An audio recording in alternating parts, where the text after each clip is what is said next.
Hi friends, నా పేరు నాగేశ్వరరావు. మీరు చూస్తున్నారు తెలుగు కాంపిటేటివ్ ఎగ్జామ్స్. చూడండి ఫ్రెండ్స్, మనకి ఇండియన్ నేవీలో ఆఫీసర్ పోస్టుల భర్తీకి ఒక నోటిఫికేషన్ రావడం జరిగింది. దీని గురించి పూర్తి విషయాలు అనేవి ఇప్పుడు ఈ వీడియోలో మనం చూద్దాము. చూడండి ఫ్రెండ్స్, వీడియో స్టార్ట్ చేసే ముందు ఒక్క చిన్న విషయం. మీరు ఈ telugucompetitive.com అనేటటువంటి వెబ్సైట్లోకి వెళ్ళి కాంపిటేటివ్ ఎగ్జామ్స్కి ప్రిపేర్ అవ్వచ్చు. గ్రూప్ 1 కానీ, గ్రూప్ 2 కానీ, పంచాయతీ సెక్రటరీ, విఆర్ఓ, విఆర్ఏ ఇట్లా ఎగ్జామ్స్ అన్నిటికీ కూడా మీరు ప్రిపేర్ అవ్వచ్చు. అంతేకాకుండా ఏంటంటే డైరెక్ట్గా మీరు కావాలంటే geography, history, polity, science, mental ability ఇవన్నీ కూడా మీరు ఫ్రీగా ప్రిపేర్ అవ్వచ్చు. మీరందరూ కూడా తప్పనిసరిగా ఈ వెబ్సైట్లోకి వెళ్ళి మీరు ఎగ్జామ్స్కి ప్రిపేర్ అవ్వడమే కాకుండా లేటెస్ట్ జాబ్ ఇన్ఫర్మేషన్ కూడా తెలుసుకోవచ్చు. త్వరలో మన వెబ్సైట్లో ఏంటంటే ఈ యొక్క మోడల్ పేపర్స్ అనేవి కూడా పెడతాము. పంచాయతీ సెక్రటరీకి సంబంధించి ఇలా అన్ని రకాల జాబ్స్కి సంబంధించి కూడా మనం మోడల్ పేపర్స్ అనేవి కూడా పెడదాము. ఓకే, అయితే ఈ వెబ్సైట్ లింక్ నేను కింద డిస్క్రిప్షన్లో ఇస్తాను, చూడండి. మనం వీడియోలోకి వెళ్తే ఇండియన్ నేవీలో ఆఫీసర్ పోస్టుల భర్తీకి నోటిఫికేషన్ అనేది రావడం జరిగింది. మొత్తం పోస్టుల సంఖ్య 53గా మనం చెప్పుకోవచ్చు. పోస్టులు అనేవి అబ్జర్వర్ 6, పైలట్ 8, లాజిస్టిక్స్ 15, ఎడ్యుకేషన్లో 24. అర్హతల విషయానికి వస్తే ఈ యొక్క అబ్జర్వర్ పోస్టులకి, అదేవిధంగా పైలట్ పోస్టులకు ఏ విభాగంలోనైనా సరే బీటెక్ డిగ్రీ అంతేకాకుండా ఇంటర్లో మనకి ఫిజిక్స్ మరియు మ్యాథ్స్ అనేది చేసి ఉండాలి అని మనకి చెప్పడం జరుగుతుంది. అదేవిధంగా లాజిస్టిక్స్ ఈ పోస్టులకి సంబంధించి ఫస్ట్ క్లాస్ లో బీటెక్ లేదా ఫస్ట్ క్లాస్ లో ఎంబీఏ లేదా ఫస్ట్ క్లాస్ బీఎస్సీ లేదా బీకామ్, బీఎస్సీ ఐటీ మరియు ఫైనాన్స్, లాజిస్టిక్స్, సప్లైలో చైన్ మేనేజ్మెంట్, మెటీరియల్ మేనేజ్మెంట్ లేదా ఫస్ట్ క్లాస్ లో ఎంసీఏ లేదా ఎంఎస్సి ఐటీ అని మనకి చెప్పడం జరుగుతుంది. ఎడ్యుకేషన్ విభాగాన్ని బట్టి అంటే మనకి ఎడ్యుకేషన్ లో ఉన్నవి కదా జాబ్స్ అనేవి 24 జాబ్స్ ఉన్నవి. దీంట్లో ఏంటంటే ఒక్కొక్క విభాగానికి ఒక్కొక్క క్వాలిఫికేషన్ అనేది ఇవ్వడం జరిగింది. ఎంఎస్సి ఫిజిక్స్ కానీ, అప్లైడ్ ఫిజిక్స్, న్యూక్లియర్ ఫిజిక్స్, బీఎస్సీలో గణితం అనేది పూర్తి చేసి ఉండాలి. 3 పోస్టులు ఖాళీగా ఉన్నవి. ఎంఎస్సి మ్యాథ్స్ లేదా ఆపరేషన్ రీసెర్చ్ దీనికి సంబంధించి ఏంటంటే బీఎస్సీలో ఫిజిక్స్ అనేది చేసి ఉండాలి. 6 పోస్టులు ఉన్నవి. ఎంఎస్సి కెమిస్ట్రీ, బీఎస్సీలో ఫిజిక్స్తో 2 పోస్టులు ఉన్నవి. ఎంఏ ఇంగ్లీష్లో 2 పోస్టులు ఉన్నవి. ఎంఏ హిస్టరీతో 2 పోస్టులు ఉన్నవి. బీటెక్ మెకానికల్కి సంబంధించి 3 పోస్టులు ఉన్నవి.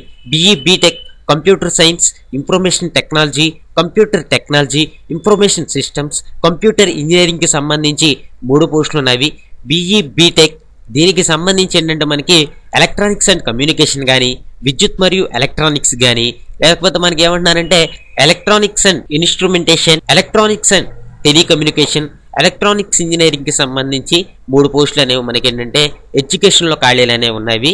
వయసుల విషయానికి వస్తే ఈ యొక్క పైలట్ పోస్టులకి 1996 జనవరి 2 నుంచి 01 జనవరి 2001 మధ్య జన్మించాలి. లాజిస్టిక్కి ఏంటంటే 02 జనవరి 1995 నుంచి 01 జూలై 2000 మధ్య జన్మించి ఉండాలి. ఎడ్యుకేషన్ పోస్టులకి జనవరి 1995, 02 నుంచి 01 జనవరి 1999 మధ్య జన్మించి ఉండాలి అని మనకి చెప్పడం జరుగుతుంది.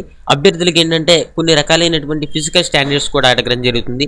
ఇవన్నీ మనకి నోటిఫికేషన్లు ఇవ్వలేదు కానీ ఈ వెబ్సైట్లో మీరు చూసుకోవచ్చు. తర్వాత చూడండి, మనకి అభ్యర్థుల ఎంపిక విధానం ఎలా ఉంటుందంటే ఎస్ఎస్బి ఇంటర్వ్యూ ద్వారా షార్ట్ లిస్ట్ చేసి ఈ యొక్క మెడికల్ టెస్ట్లన్నీ చేసి మనకి జాబ్ అనేది ఇవ్వడం జరుగుతుంది.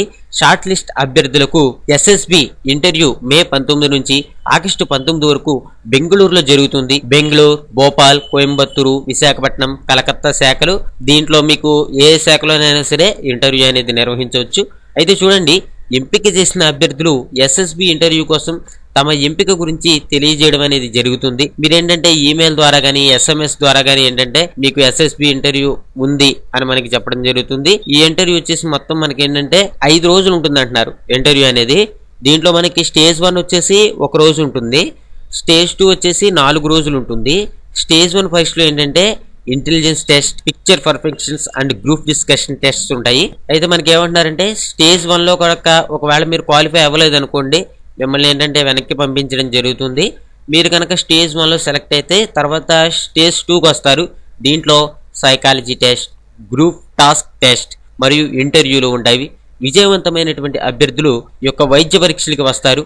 సుమారుగా మనకి 3 నుంచి 5 రోజుల వరకు కూడా మీరు స్టే చేయాల్సి ఉంటుంది. పైపుట్ ఎంట్రీ యొక్క అభ్యర్థులు PAB2కు వెళ్ళవలసి ఉంటుంది.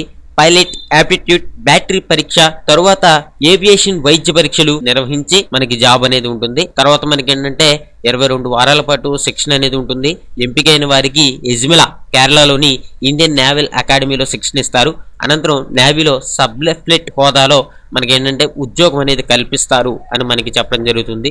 చూడండి ఫ్రెండ్స్, సెలక్షన్ ప్రాసెస్ అనేది మనకి కొంచెం క్రిటికల్గానే ఉంది. ఏంటంటే మనకి షార్ట్ లిస్ట్ చేసి ఎస్ఎస్బి ఇంటర్వ్యూ చేసి వైద్య పరీక్షలు నిర్వహించి అప్పుడు మనకి జాబ్ అనేది ఇవ్వడం జరుగుతుంది. మీరేంటంటే ఈ telugucompetitive.com అనేటటువంటి వెబ్సైట్ లోకి వెళ్ళి మీరేం చేస్తారంటే ఈ విధంగా ఓపెన్ అవుతుంది కదా. ఓపెన్ అయిన తర్వాత ఇక్కడ మీరు నోటిఫికేషన్ కావాలంటే నోటిఫికేషన్ చూసుకోవచ్చు. ఈ నోటిఫికేషన్ లో మీకు ఏంటంటే అంతా కూడా ఉంటుంది, క్లియర్ గా ఉంటుంది. మీకు ఏదైనా డౌట్స్ ఉంటే ఈ నోటిఫికేషన్ లో చూసుకోండి. తర్వాత మీరు ఏదైనా అప్లై చేసుకోవాలనుకుంటే డైరెక్ట్ గా ఇక్కడ నుంచి అప్లై చేసుకోవచ్చు. ఓకే, మీరు అఫీషియల్ వెబ్సైట్ లింక్ కావాలంటే ఇక్కడ పెట్టడం జరిగింది. ఓకే, ఇది ఫ్రెండ్స్ ఈ పోస్టులకి సంబంధించి. మరో విషయం ఏంటంటే మీరు తెలుగు కాంపిటేటివ్ ఎగ్జామ్స్ అనే ఛానల్లో సబ్స్క్రైబ్ చేసుకోవడం ద్వారా ప్రతిరోజు జాబ్ ఇన్ఫర్మేషన్ తెలుసుకోవచ్చు. అంతేకాకుండా మీరు కాంపిటేటివ్ ఎగ్జామ్స్ కూడా ప్రిపేర్ అవ్వచ్చు. Thank you for watching. Have a nice day. Hi friends, నా వీడియోస్ ని మీరు మొదటిసారిగా చూస్తున్నట్లయితే ఇక్కడ ఉన్నటువంటి సబ్స్క్రైబ్ బటన్ మీద క్లిక్ చేసిన తర్వాత ఇక్కడ ఉన్నటువంటి బెల్ ఐకాన్ మీద క్లిక్ చేయండి. ఇలా చేయడం ద్వారా ప్రతిరోజు కూడా మీరు వీడియోస్ అనేవి నోటిఫికేషన్ ద్వారా పొందొచ్చు. Thank you friends.